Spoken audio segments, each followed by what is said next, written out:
Hey guys, welcome to Take a Leap Podcast. I'm Naftali Rodriguez, and I'm here with Ocean Marshall. We're really excited to replay Jennifer Eburuoh's interview today, and so we're just going to talk about some things that we liked from it. Sweet. Something I liked about Jennifer's interview was how she said that she worked at a hotline, and she said a lot of these people were in need of assistance, but something I liked that she said was a lot of these people just wanted someone to talk to, and it kind of just reminds you of how important being able to talk to someone is, especially with someone you care about, because these people are talking to someone behind the phone. They don't even know who she is. And so I think it's just so important that we have people that we can talk to, especially the ones that we care about, like friends. And it made me think about when we were doing this interview, how important my friends and family are and how I'm able to communicate with them and the comfort that they can bring to me when I'm in hard times, and the times where I can be of comfort to them is kind of just super cool. And I'm glad that we talked about that and I was reminded of that. What about you, Ocean? What was your favorite part of the interview? Okay, I really liked when she talked about meditation because I think that's something really important that I don't do often enough and that I should.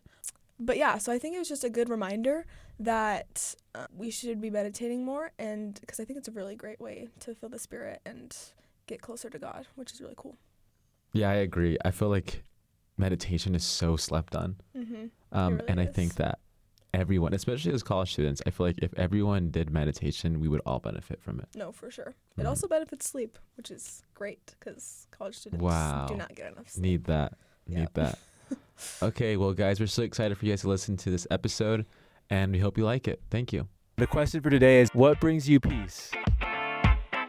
Hey guys, I'm Naftali, and I'm here with Nate Daly. Bella. Beth. Junior Tupo. What brings me peace is poetry. I'm actually reading poetry right now, but I love to write poetry. Every Sunday, there's this little group called Provo Peace and Poetry, reads poetry together, and it's really great. And that brings me a lot of peace every Sunday. I like to, it's pretty basic, but I like to go take a walk out in nature, listen to some nice music, and yeah. What's a good song you listen to? Can I give you an album? Yeah. There's an album, it's called Keep Me On Your Mind, See You Free by Bonnie Light Horseman. There's this folk group. That's the vibe for those walks. I really like exercising, being able to spend the time to work on myself. I think for me, something that brings me peace is just like being in nature, going outside, hiking, and things like that. Welcome to this episode of Take a Leap. Join us as we talk to young people who are using their faith to change the world. Hey guys, welcome to Take a Leap Podcast today. I'm Naftali Rodriguez, and I'm here with Ocean Marshall. We have a special guest today, Jennifer Eburuoh. We have a really cool introduction for her today. She's super talented, super smart, and so I'll go ahead and read that now. Jennifer Eburuoh is a PhD student in International Relations at the School of International Service at American University. Prior to the beginning her program, she served as protection counselor at the United Nations High Commissioner for Refugees in Washington, D.C., as a research intern at the Bethany Land Institute in Uganda, and a technical assistance provider through AmeriCorps. She is Nigerian American and serves as a secretary of the Igbo Catholic Community USA Young Adults. She has been actively engaged in faith-based advocacy with the Catholic Relief Services Ambassadors. Again, I love reading bios because I read how much people are doing, and it's so wonderful to read that you are doing so much with your life, and so we're excited to get into that today. The first question for today, Jennifer, is can you tell us a bit about your faith background and how it has shaped your journey so far? Yeah, I grew up in a very faithful family. I grew up in a big Nigerian Catholic family where we all really saw faith as central to our identity as our cultural identity, but also how we interact with the world. For me, faith was always something that drew me closer to understanding kind of what are the problems of the world and what are the ways that I can use my resources, use my talents to respond to those problems. Faith has always been a source of joy as well. It's always been something that has grounded me throughout my life. Whether it's in community or in silent prayer, faith has really always been there for me. I love that. That's so amazing. So how has faith informed your understanding of justice and service, especially in global contexts? And I grew up in a Nigerian American family, so I grew up in a household of immigrants, and I was always really drawn to understanding what drives people to leave their homes. And part of my work with the United Nations Refugee Agency was really digging more deeply into hearing people's stories and understanding what life experiences people are having throughout the world. My faith really gave me an understanding or a motivation to beyond the end of offering assistance, to be at the end of offering an ear to those that are experiencing difficult times in their lives, whether it's in the case of migration or whether it's through climate disasters or whether it's through the research I'm doing right now on conflict. Faith has really always oriented me to be someone that asks, how can I help and how can I seek to understand what people are experiencing in their lives? I'm a bit curious into what guided you to do what you're doing now. I feel like there's so many options on the table, but we're curious on what motivated you to choose what you're doing as a young person today. It came from a place of a lot of self-reflection, and I think as a PhD student, I was drawn to the idea of being able to ponder and ask more questions and really seek answers to things that drive instability, whether it's climate instability or migration instability. Really, as a PhD student, my job is to ask questions and to seek answers. And I do that by speaking with organizations I've previously worked with, like the Methane Land Institute in Uganda. While I was there, I was working with young people who are learning about sustainable agriculture, but also learning how to encounter the problems they're facing in their societies, whether that relates to environment, whether that relates to economics or not. As a PhD student, I get to ask them a lot of questions and really see what are their perspectives, what are their reflections on the work that they're doing. And then I get to step back, and as I'm writing papers and articles and thinking through projects, I get to step back and say, how can I connect these experiences on the ground with maybe greater questions or greater funding opportunities or other areas of support? That's really what drew me to this program, is the flexibility to ask questions, but also kind of seek solutions in a collaborative way. That's so cool. Do you have any spiritual practices that inspired you on your journey of global service and academic work? I'm definitely a meditative soul. I'm someone that I just need silence and prayer to really ground me in my day. Every day for most of my life, if not the past few years, I start the morning with just reflective prayer. I'm usually sitting with a piece of scripture.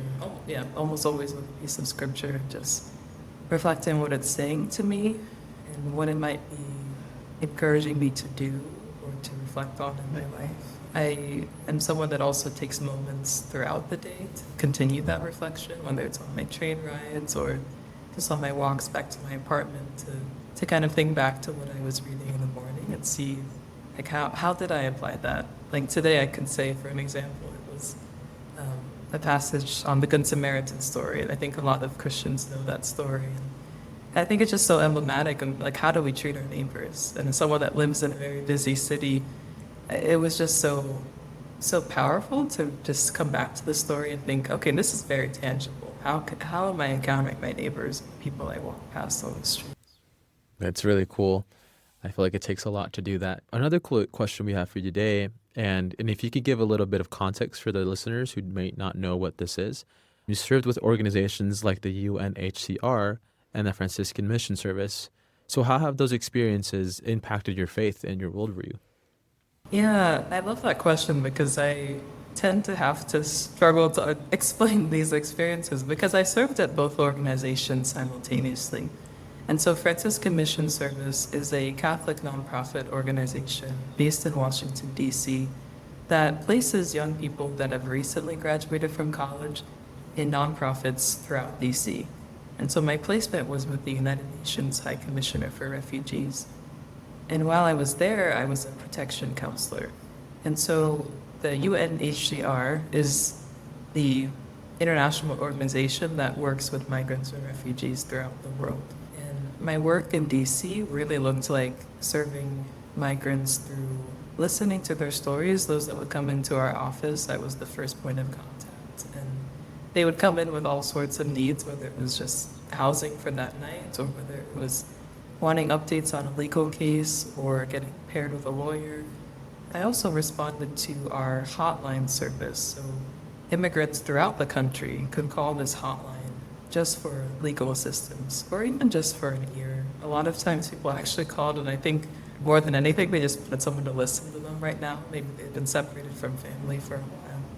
So at the same time as doing this kind of intense work on migration and immigration, I was a volunteer that lived in a volunteer house with young people that have just graduated from college, all of us living in community, making meals together, praying together every night, and really having an opportunity to reflect on our experiences together, which I thought was really invaluable. I think there were days when I came home from a difficult, like, couple hours of phone calls and just needed to process things with people, just needed to reflect on, like, how to see faith through this difficult experience that someone is having, whether they were in DC or outside of DC. And having my housemates was just really, really invaluable.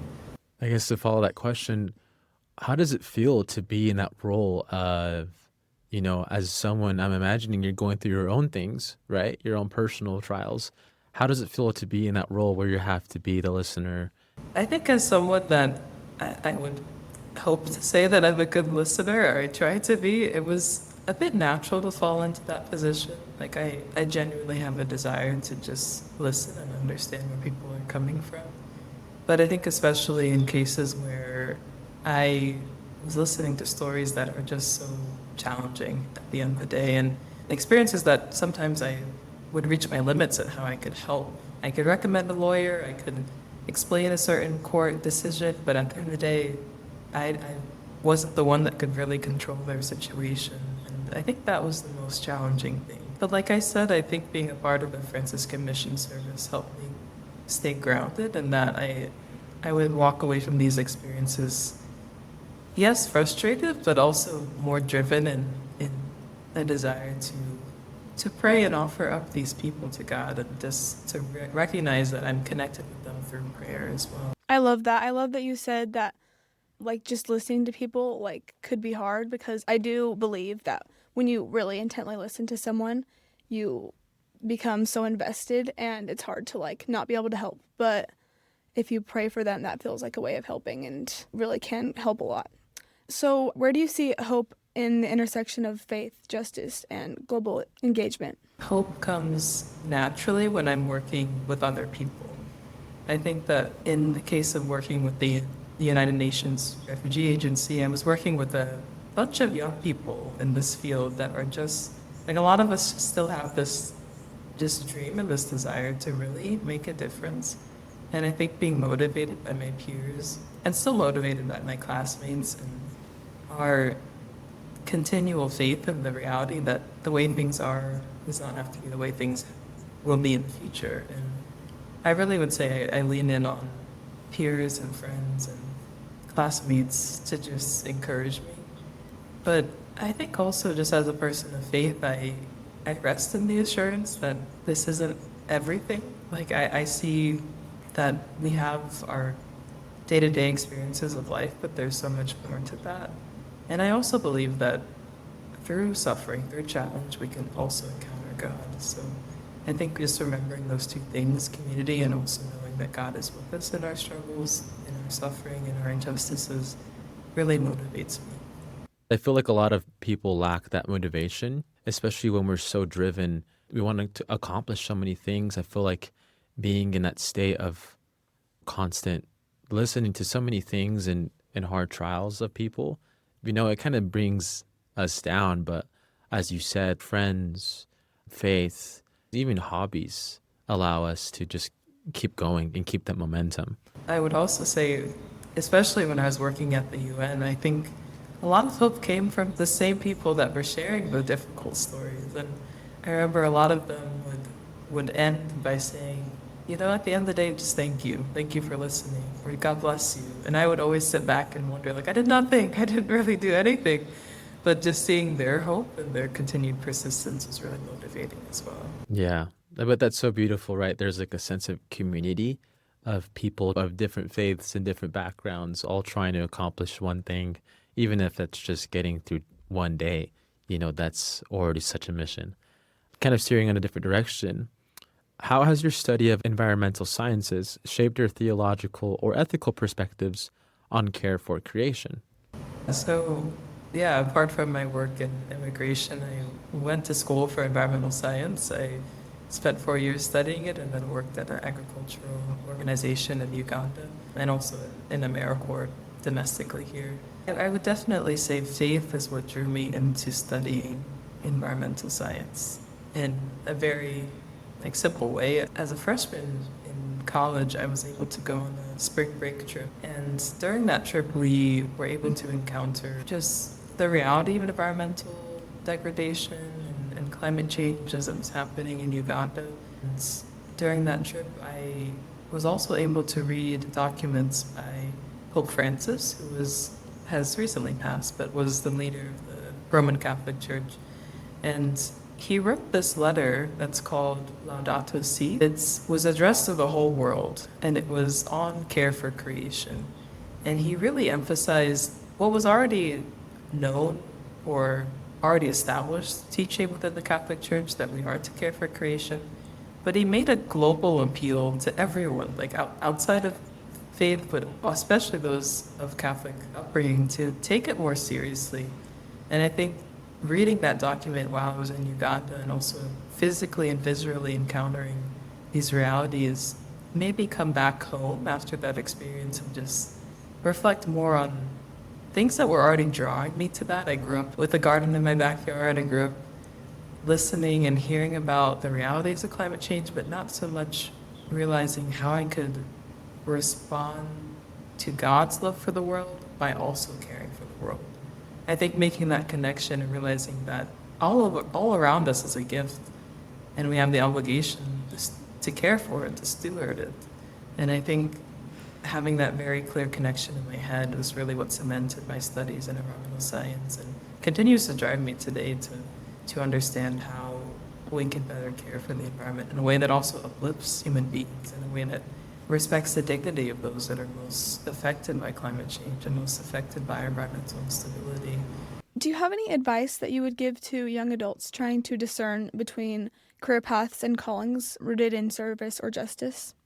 Yeah, I would say do not expect a very straight path. I think that I would not have imagined I would be in the position I'm in right now. I was never planning to do a PhD. If you asked me 2 years ago, I would not have said I would be in a PhD program.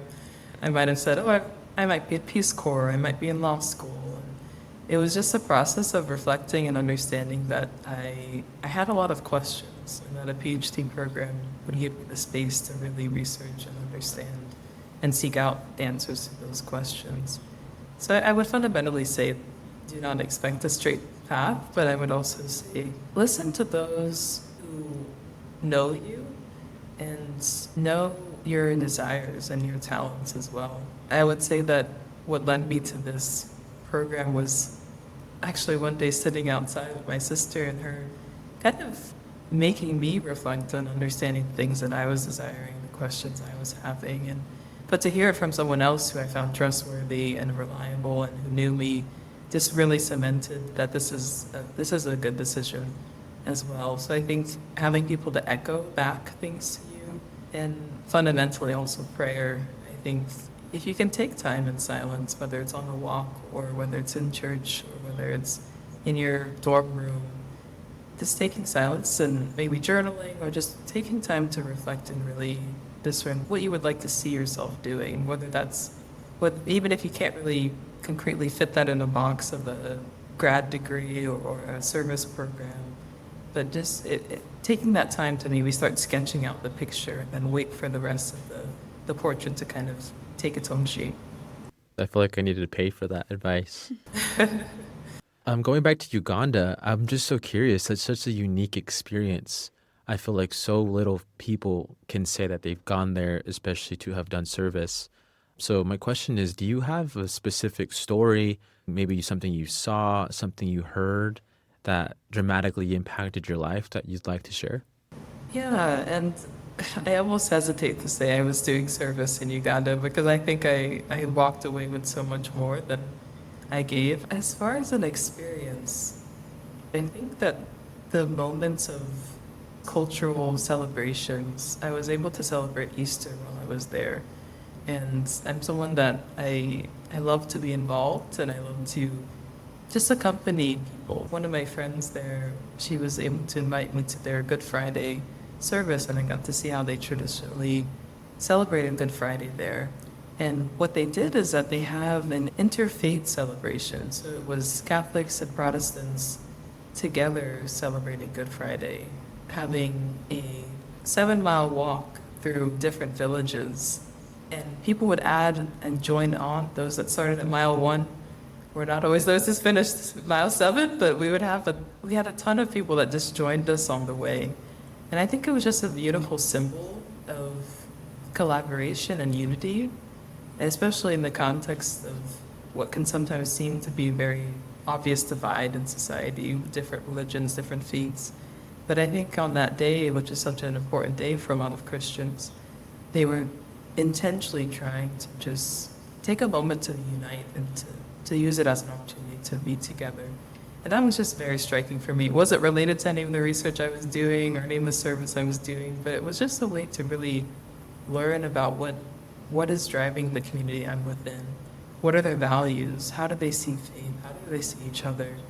And to really participate in that was really moving for me. That sounds like such an amazing experience. As we wrap up, we just wanted to ask, how can young people of faith respond to the environmental and social crises of our time? It's a hard question. I'm always an advocate of self-knowledge and learning. So it would be easy to follow or to do something if we felt justified in doing it. And the way to feel justified in doing something is to learn about the issue and to learn about the reality. So I would suggest being curious and maybe asking more questions. And in your coursework, if it ever touches on those issues, like asking professors, I would like to learn more about the realities of how environmental change might be impacting my studies. And I think it impacts so many things, whether ranging from physics to political science, as well as being grounded in your community.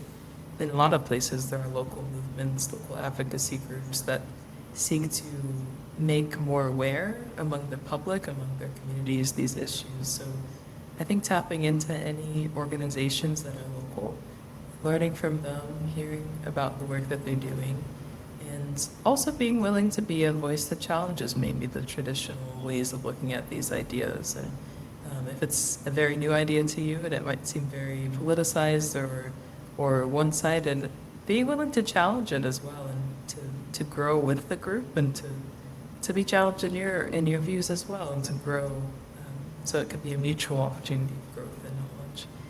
Thank you for listening. If you like this episode, share it with your friends and family. And follow us on Instagram and TikTok and YouTube at Take a Leap Pod. I'm Neftali Rodriguez, and our production team includes James Sturdivant, Aaliyah Alexander, Heidi Hansen, and Osher Morton.